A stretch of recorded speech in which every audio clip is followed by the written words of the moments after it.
Entender comandos elétricos, você precisa compreender os motores elétricos, porque a finalidade do comando, a existência de comandos elétricos é por conta justamente para automatizar e otimizar a partida de motores elétricos, né? Então aqui eu tenho uma placa de um motor elétrico assíncrono de indução. Eu vou mostrar alguns itens da placa, itens importantes para a gente dimensionar uma chave de partida, por exemplo, um relé de sobrecarga, um disjuntor motor. Então você precisa aprender a ler a identidade de um motor. Então a gente começa por aqui, ó. Esse motor é um motorredutor, ou seja, ele está acoplado a um motorredutor.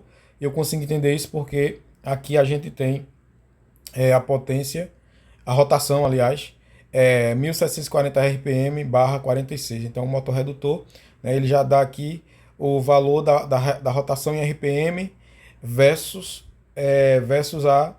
a redução. Então o eixo do motor ele trabalha em 1740 e reduz aí para 46 rotações por minuto na ponta lá na saída do redutor, certo? Então aqui é um motorredutor, mas é um motor trifásico assíncrono de indução normal.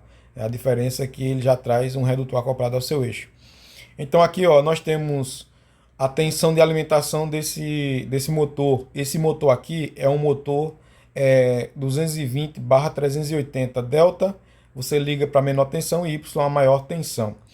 Delta você vai ligar as resistências, né? A resistência, não, as bobinas em paralelo, e Y você vai fazer o fechamento em Y, que é as bobinas, né, em série. Você vai em delta, no fechamento em delta. Aqui não tem o esquema de fechamento, mas é só para a gente compreender aqui, ó, que todo motor, certo, com dois níveis de tensão, ele vai ter disponível delta Y, ou seja, dois níveis de tensão, duas possibilidades de fechamento. E a gente sabe que todos os motores com dupla tensão disponível na caixa de ligação, né? No caso aí, se ele é um motor delta Y, você vai ter obrigatoriamente, é necessário ter 6 terminais para fazer a ligação. Que aí você vai ter a opção de ligar em delta para menor tensão ou em Y para maior tensão. Qual é qual é a fórmula e o entendimento aqui? Motor trifásico, sempre a gente vai considerar o quê? Os conceitos e os princípios da rede trifásica. Então, ó, sempre vai ser assim, a menor tensão, né? E quem é a maior tensão? Você tem a menor tensão, que é a tensão por bobina individualmente. E quem é a maior tensão? A maior tensão é a menor tensão vezes raiz de 3, certo? No caso aqui 220 vezes raiz de 3 vai dar 380. Então esse motor aqui eu consigo ligar ele em dois níveis de tensão. Outra particularidade desse motor, eu consigo ligar ele em estrela triângulo. Eu consigo criar uma chave de partida estrela triângulo para esse motor. Como é que seria a partida estrela triângulo? Eu vou primeiro fechar o motor em Y, né? E depois eu comuto para o fechamento para delta. Nesse caso aí eu consigo partir o motor com fechamento para maior tensão, porém eu aplico a menor tensão. Depois que o motor sair da inércia com a corrente menor, porque eu estou aplicando uma tensão menor, eu vou tirar ele do conjugado inicial e vou conseguir ele partir com a potência total, certo? Então eu consigo reduzir a corrente de partida só para tirar o motor do conjugado inicial, da inércia inicial. Outro ponto aqui, essas questões aqui estão relacionadas ao redutor, questão de óleo e outras questões, né? Aqui nessa parte, além de eu ter, que está relacionado à parte mecânica, que é mecânica e elétrica ao mesmo tempo, é a rotação por minuto, isso aqui é muito importante. Isso aqui eu determino a quantidade de polos, né, do motor.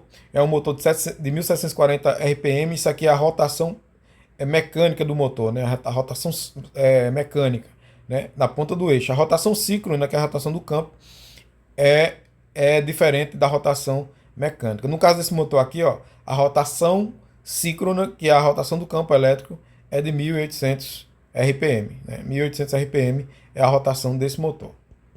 Então vamos lá. Aqui é a rotação mecânica. Outro ponto importante aqui, além da tensão que a gente viu aqui, a gente também tem a corrente nominal do motor. Para maior tensão, para menor tensão, a corrente sempre é mais alta, né? Então, em 220 o motor vai trabalhar com a corrente de 4,30, certo? E em 380 a corrente do motor cai para 2,50. Ou seja, com a tensão mais alta, você consegue produzir a mesma potência com a corrente menor. Por quê? Eu mantendo a potência constante e aumentando a tensão, eu consigo reduzir a corrente.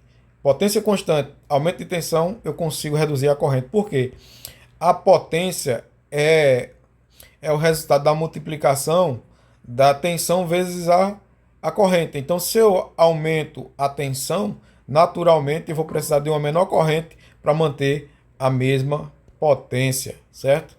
Então, uma dica para vocês aí. Ponto importante, né? Aqui. Outro ponto importante aqui, ó, é o fator de potência do motor. Esse fator de potência aqui, ó, quanto mais próximo de 1, melhor o motor em relação à qualidade de energia e eficiência energética. Não é isso? Fator de potência. Ou seja, o quanto esse motor ele precisa solicitar da rede de potência para funcionar perfeitamente. Então, o fator de potência é muito importante. Esse fator de potência desse motor aqui é baixo, né? Então, é 0,77. Quanto mais próximo de 1, melhor o fator de potência, melhor o motor. 0,77, né? Aí você tem uma corrente proporcional a esse fator de potência aqui. Aí outro ponto aqui importante, que é muito importante, né?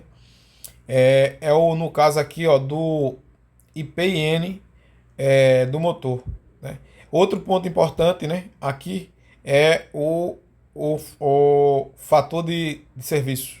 Fator de serviço do motor que vai impactar diretamente na eficiência mecânica dele, certo? No caso desse motor aqui, ó, o fator de serviço dele é 96%. Ou seja, esse motor é muito bom em relação à eficiência mecânica, né? O fator de serviço dele é muito bom. E outro ponto muito importante que nessa placa aqui não está expresso, né? Que é o IPN do motor. Ele não está expresso aqui, que é o IPN. O que seria o IPN? O IPN é a constante de multiplicação da corrente partida, né? Então, por exemplo, motores, em algumas placas você vai ter, por exemplo, aqui, o IPN do motor é 8. Então, isso quer dizer o seguinte: se o IPN do motor é 8, a partida dele é a corrente nominal vezes o IPN, certo? Então, no caso, se esse motor aqui tivesse um IPN, por exemplo, de 8, a corrente de partida dele seria 4,3 vezes 8. Ou seja, a corrente chegaria a mais ou menos aí, mais ou menos uns 36 amperes, né? 36 a 40 amperes, o IPN, a corrente partida. Então, é isso aí. Para você entender bem o motor, você precisa saber ler a identidade do motor. Para você dimensionar um comando corretamente, dimensionar a chave de partida, você precisa compreender as variáveis elétricas do motor. Para aprender tudo isso aí, compreender tudo isso aí, é evidente que você precisa ter uma trajetória na área de estudos da eletrotécnica, que você vai somar uma série de conhecimentos, de eletricidade básica, a máquinas elétricas, a comandos elétricos, até matérias relacionadas por exemplo, a eletrônica de potência. Então, no curso de eletrotécnica você aprende tudo isso aí. Mas se você quer aprender muita coisa sobre isso, você vai fazer o curso de comandos elétricos EFEC. A gente ensina sobre placas, sobre como ler placa, e você aprende sobre os componentes e algumas dicas que é muito importante para você aplicar na prática no dia a dia.